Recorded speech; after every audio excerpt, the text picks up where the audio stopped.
Dear learners, अभी आपके सामने ये है लूसेंट जूनियर इंग्लिश ग्रामर का लास्ट चैप्टर 26, नहीं तो लास्ट से एक पिछला, जो कि है डायरेक्ट इनडायरेक्ट स्पीच। और इसमें है ये मिसलेनियस एक्सरसाइज 2, यानी डायरेक्ट इनडायरेक्ट का ये लास्ट एक्सरसाइज है।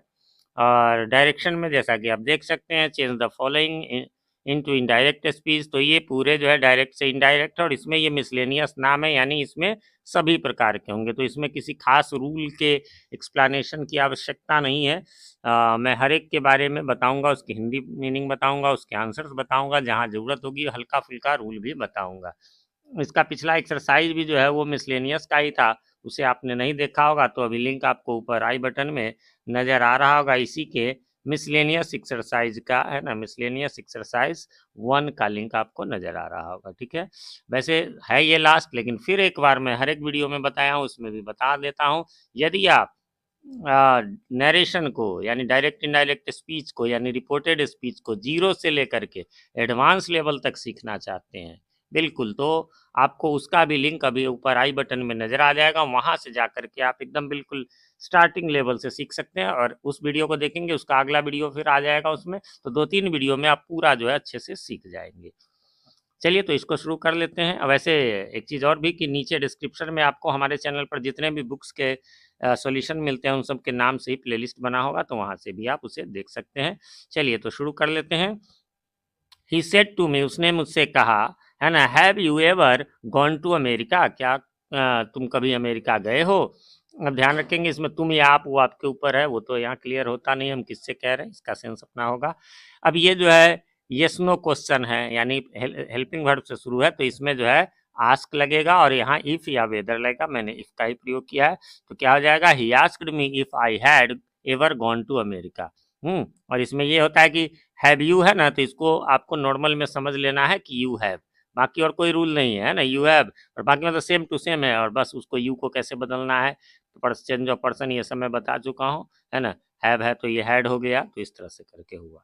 ही आस्क्ड, यहाँ तो ऑलरेडी है, what is the time by your watch, है ना, उसने पूछा आपकी घड़ी में क्या समय हुआ है, या सीधा क्या समय हुआ है। अंग्रेजी में एक ही सेंटेंस है, what is the time by your watch.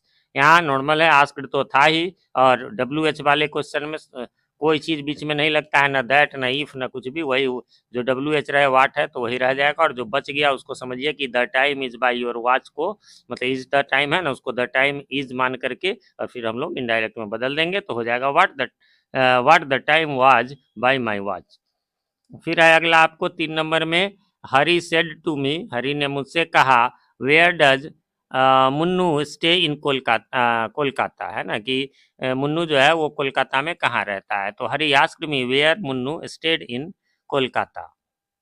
फिर है ही सेड टू मी, उसने मुझसे कहा, I am now doing this work, अभी मैं यह काम कर रहा हूँ, and I have to complete it before sunset, और मुझे इसे सूर्यास्त से पहले कंप्लीट कर लेना है। ठीक है, तो सेड वाले में आपको जो है ध्यान रखना ये रहता है कि दिस का दैट हो जाता है ना, नाउ का देन हो जाता है।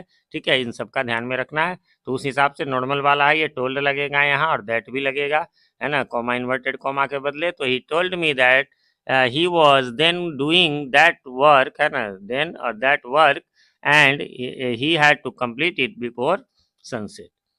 Can you see me tomorrow, क्या तुम मुझसे कल मिल सकते हो, ही सेड टू मी, उसने मुझसे कहा। अब इसमें ये ध्यान रखेंगे कि भले ही ये इन्वर्टेड कॉमा वाला पार्ट इधर है, चाहे वो राइट में रहे चाहे लेफ्ट में रहे, या आधा राइट आधा लेफ्ट में रहे, जब हम आंसर बनाएंगे तो हम लोग जो है उसको बाद में ही रखेंगे। यहाँ नॉर्मल से शुरू करेंगे, सब्जेक्ट ऑब्जेक्ट से, यानी ही आस्क्ड मी, कैन से शुरू है हेल्पिंग वर्ब से, इसलिए इफ या वेदर लगेगा, मैंने इफ दिया है, if I could see him the next day.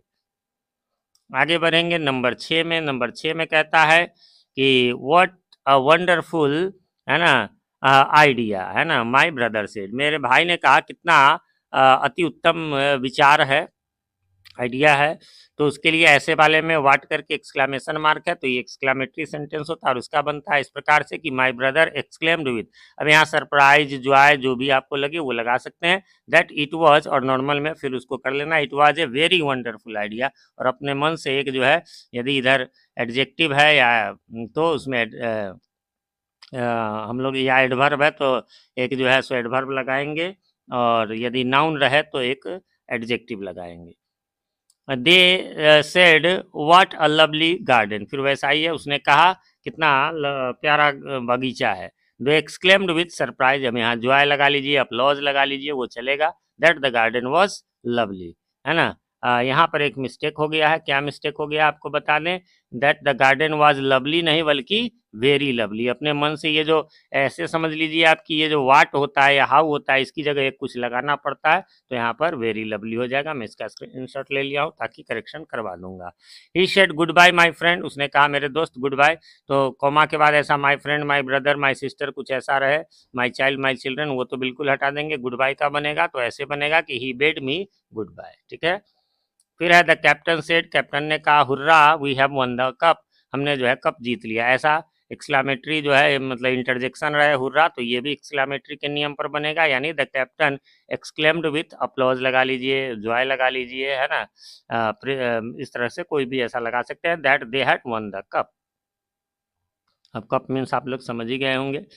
चलिए अगला है हेलो हाउ आर यू, हाँ हेलो आप कैसे हैं, ही सेड, है ना। तो यहाँ तो आंसर भी स्टार्टिंग का दिया हुआ है कि ये हेलो को हम लोग बिल्कुल हटा देते हैं, ऐसे वाले को, ही ग्रीटेड मी, है ना। हाउ आर यू, तो यहाँ पर जो है and asked how I was, है ना। तो हेलो क्या है, ग्रीट करना हो गया, अभिनंदन करना हो गया। रमन सेड, रमन ने कहा will come here again tomorrow, मैं यहाँ फिर से आऊँगा, है ना।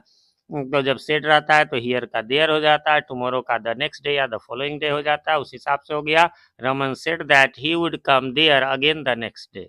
The teacher said to the student, teacher ने स्टूडेंट से कहा मेक डिस्टेंस, दूरी बनाओ, है ना। क्या हो जाएगा यहाँ, ऐसा जो है वर्ब से शुरू हो या डोंट नेवर से हो या प्लीज काइंडली से हो तो वो इंपरेटिव सेंटेंस होता है और उसमें लगाना होता है सब्जेक्ट के बाद ऑर्डर्ड, है ना। आस्क्ड टोल्ड भी लगा सकते हैं, है ना, और फिर ऑब्जेक्ट और यहाँ पर टू लगा के सेम टू सेम उसे रख देना होता है, यानी the teacher order the students to make distance.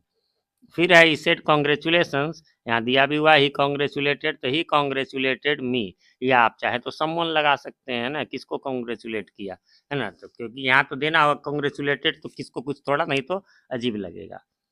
फिर नंबर 14 में आ जाइए, क्या कहता है, he said hello what are you doing, तो ऐसा वाला हम लोग ऊपर भी बना लिए हैं। उसने कहा कि हेलो क्या कर रहे हो आप, तो he greeted me and asked what I was doing. They said what a fool Pinku is, है ना, कि पिंकू कितना मूर्ख है, तो क्या हो जाएगा, दे एक्सक्लेम्ड विथ रिग्रेट। अब यहाँ आप जो है सो रिग्रेट लगा लीजिए, सौरो लगा लीजिए, जो आपको ठीक लगे, है ना। That Pinku was a big fool, fool के पहले बिग ही लगता है, एक्स्ट्रा एक लगाना होता है ना वाट हटाने के बदले, तो यहाँ बिग ही लगेगा। He said I have bought a car, उसने कहा मैंने एक कार खरीदा है। He said that he had bought a car. Mohan said to me, Mohan ने मुझसे कहा have you ever seen my new car, क्या तुमने कभी मेरी नई कार देखी है। Mohan asked me if I had seen his new car. फिर है आपका 18 नंबर में है आई सेड टू हिम, मैंने उससे कहा your car is very beautiful, तुम्हारी कार बहुत सुंदर है। I told him that his car was very beautiful. फिर है ही सेड टू मी, उसने मुझसे कहा I have spent the amount, मैंने राशि खर्च कर ली है। He told me that he had spent the amount. He said to me, उसने मुझसे कहा बाय इट एट वंस, इसे तुरंत खरीदो। बाय वर्ब से शुरू है, इंपरेटिव है, इसलिए ही एडवाइज्ड या टोल्ड या चाहे तो आस्क्ड भी लगा सकते हैं इंपरेटिव में, me to buy it at once. It का इट ही रहेगा, दिस का दैट होता है। फिर है नंबर आपको 21 में कहता है कि he said to his friend, उसने अपने दोस्त से कहा डोंट बी होपलेस, कि होपलेस मत बनो। He advised his friend not to be hopeless, है ना। होपलेस मतलब आशाहीन होना। द टीचर सेड, शिक्षक ने कहा an empty vessel sounds much, है ना, यानी इसका मीनिंग दिया हुआ आपके बुक में, अधजल गगरी छल कर जाए, शिक्षक ने कहा। तो ये कहावत है और कहावत को हम लोग सेम टेंस में रखेंगे। The teacher said that an empty vessel sounds much ही रहेगा, साउंडेड नहीं होगा। आई सेड टू हर, मैंने उससे कहा I hope you will succeed, मैंने उससे कहा कि तुम अवश्य सफल होगे। I told her that I hoped, है ना, she would succeed. The magician said to us, magicians ने हमसे कहा, जादूगर ने हमसे कहा प्लीज शट योर आइज, कृपया अपनी आंखें बंद कर ले। द मैजिशियन रिक्वेस्टेड अस, है ना, प्लीज वाले में हम लोग रिक्वेस्टेड लगाएंगे, फिर ये तो इंपरेटिव है ही, तो टू लगा के to shut our eyes. Last है आपका बट नॉट लीस्ट, क्या, सोनी सेड, सोनी ने कहा what a charming scene it is, Soni exclaimed with surprise that it was a very charming scene, है ना, यानी कितना चार्मिंग, कितना मतलब मनोरंजक, आकर्षक कहिए चार्मिंग मीन्स, तो सीन है। फ्रेंड्स यहाँ पर ये समाप्त हो गया। उम्मीद करता हूँ आपने मिला लिया होगा, कोई कन्फ्यूज़न नहीं होगी। फिर भी कोई कन्फ्यूज़न हो तो कमेंट करें, मैं रिप्लाई ज़रूर देता हूँ, थोड़ी देर से ही सही, लेकिन रिप्लाई मैं ज़रूर करता हूँ। और क्वेश्चन यदि आप कमेंट कर देंगे तो मेरे लिए ईज़ी हो जाएगा। एक रिक्वेस्ट है आपसे कि यदि चैनल पे नए हैं या चैनल को सब्सक्राइब नहीं किया है तो प्लीज़ इसे सब्सक्राइब कर ले और नोटिफिकेशन बेल में ऑल को प्रेस कर दे, जिससे कि हमारे आने वाली वीडियो सबसे पहले आप तक पहुंच सके और पहले की वीडियोज आपको ढूंढने में आसानी हो। वीडियो पसंद आए तो लाइक करें, ना पसंद आए तो बेशक डिसलाइक करें, और जब पसंद आ जाए तो अपने नियर एंड डियर वंस के साथ शेयर करना न भूलें। मैं प्रभात कुमार सिंह मिलता हूं आपसे अपने इसी चैनल जीटी गुरुजी, जहां G for grammar and T for translation के वीडियोज मिलते हैं, उसी के किसी अन्य वीडियो में। तब तक के लिए हैव अ नाइस डे।